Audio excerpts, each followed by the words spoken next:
Mayat ka gabi sa mga wala kakilala natin. Introduce myself.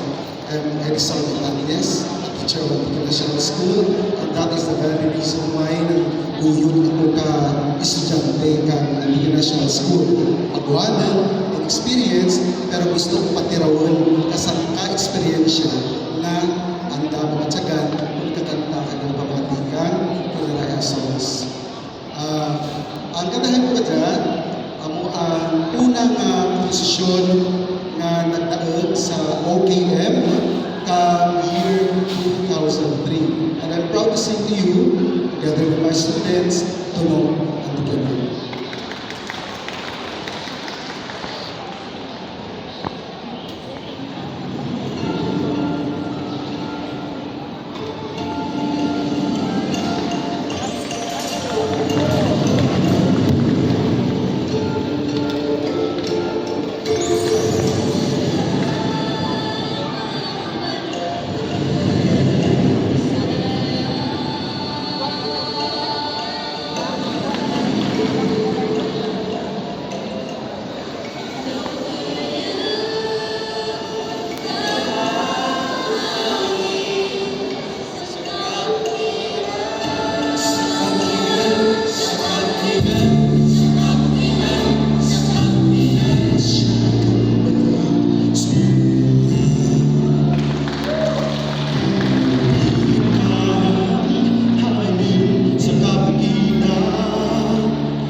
Oh, yeah.